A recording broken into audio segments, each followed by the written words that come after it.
Hello, it's Helen Godden here and welcome back to our Flower Power 2 Quilt-a-long, and we are up to block 5. I've really been enjoying all the different blocks and variations that people have been creating, and this time we're looking at 3 little pansies. Their little faces are so cute. This would be a lovely one for you to have a go at painting. As per usual, I have traced my design and I've put the batting on and I've gone around with my black thread into all that Sharpie and have completed my ditch stitching. So I'm going to start with some details on the flowers themselves. Bring up that bottom thread and then I want to show off those little frilly edges of the pansy.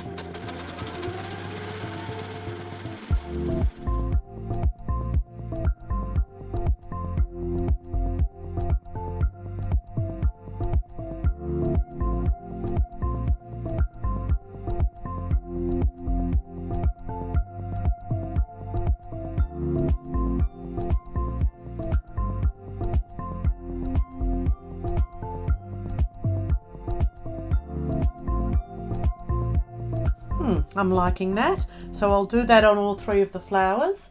But I'm going to move over to the little leaf now. I've got an idea of kind of using my spiderweb technique to add some vein work to the leaves. So from here I'm going to add just a little arc.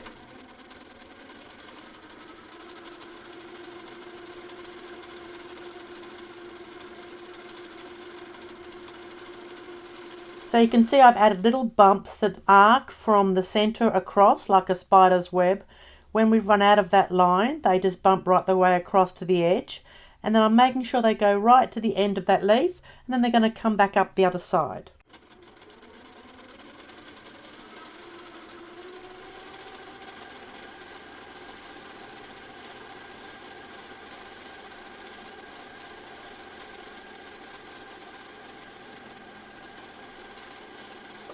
There we go. Now I'll treat this pansy the same way as the other one with those little loop de jours. That's loop of the day.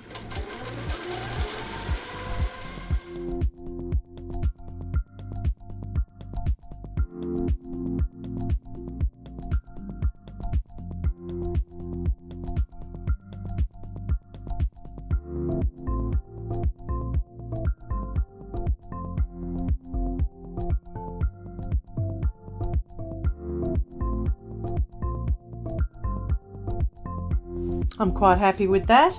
Just a couple more leaves to go and then I'm going to deal with the background, and I'm pretty sure I'm going to do those horizontal lines through the middle again and then come up with something else for the other areas. I'm just going to be thinking whilst stitching.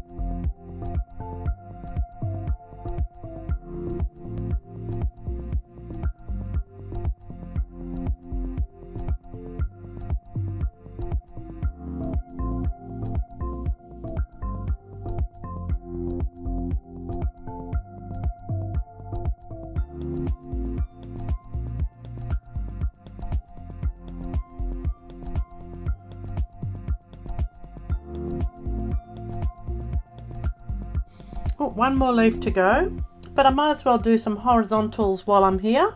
So I've got my panda pencil and I'm just going to mark a few lines there just to remind me where is horizontal. There we go.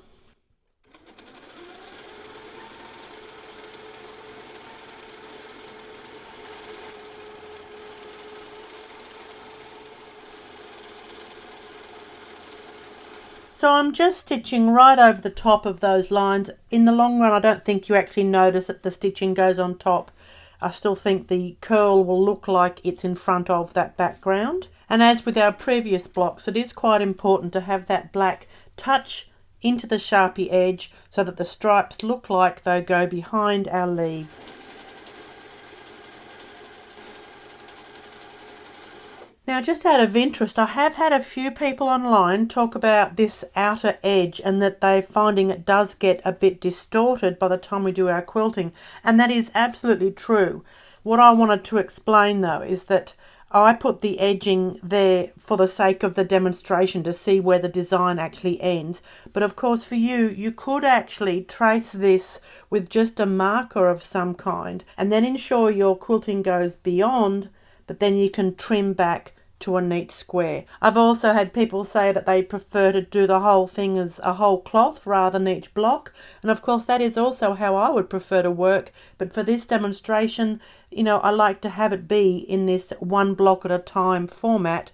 For those that are working on a smaller machine at home and really feel that a larger piece, if I had traced all 9 squares onto a whole cloth, that can be quite daunting for someone with a domestic machine. But you can modify these designs to whatever, best suits your way of working. Anyway, on with the job.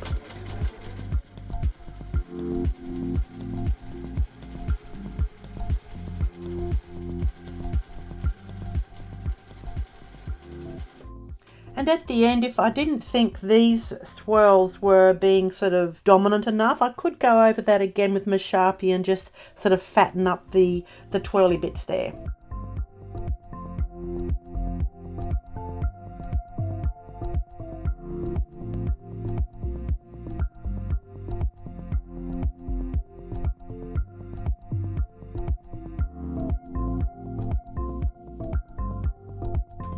And then in this area here, I'd like to do a spiral design that I call ribbon spirals or ribbon curls.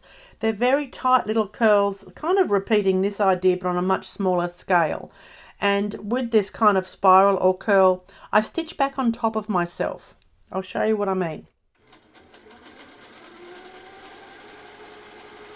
So I make quite a small little spiral and now attempt to stitch on top of yourself. It's not going to be perfect, and that's actually what makes it give the impression of ribbon curls.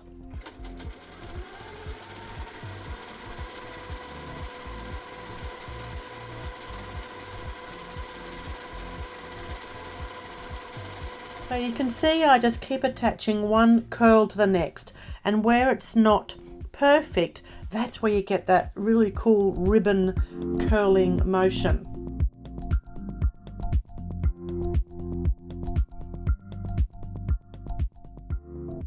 You might also notice that if in doubt, I throw in a little circle like a roundabout, and it gives me time to think of where I might be going next.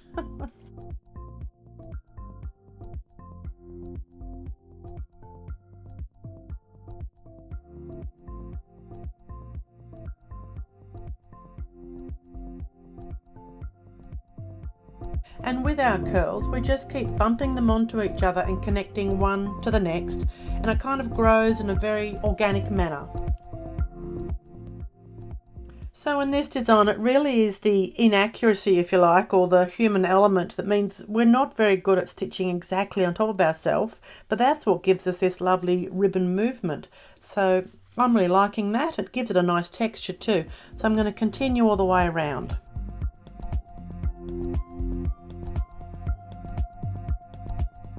And of course, at any time, if you decide there's a different pattern you'd like to do there, that's absolutely fantastic. I love seeing your variations. We've had some terrific photos already come through of the various blocks people have done. It's really exciting. So excellent work, everyone. So in the top section up here, I'm going to show you my contour stippling. So with this one, the first thing is to do a very large stipple that's not necessarily even, that just moves its way throughout this open space.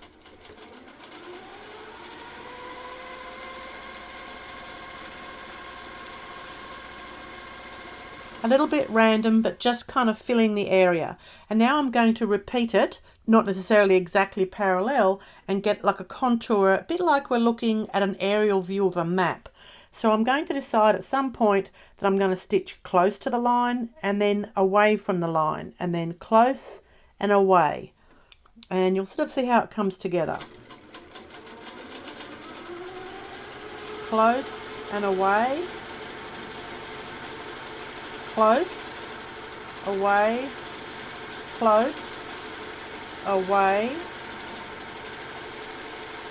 close, and away. So with any of these designs, it is an extra difficulty factor here because I am getting you to do it into a restricted area with these shapes interrupting our spaces, okay? So these kind of things might be good to practice first off on your paper and pencil or your doodle diary until you get the flow of this one. So in my mind, I'm actually saying to myself, fat and skinny, or close and far, a bit like Sesame Street.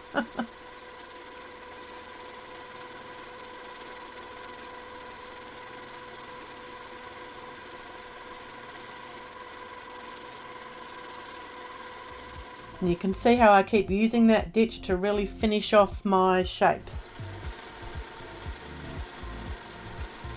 Now back in on the other side.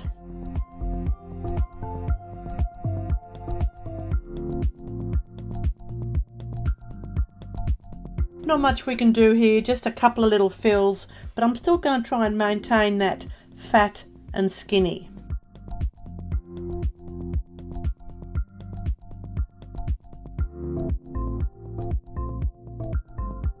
There we go, another block complete. This is our pansy for block number 5. Hope you have fun with that one. This really would be lovely to paint in all those pretty colours. You know, the pansies come in the oranges and yellows and crimsons and purples. I think they come in every colour there is. So have fun with that one. That's block number 5, and I'll see you in a couple of days for block number 6. See you later, everyone. Thanks for watching. Bye.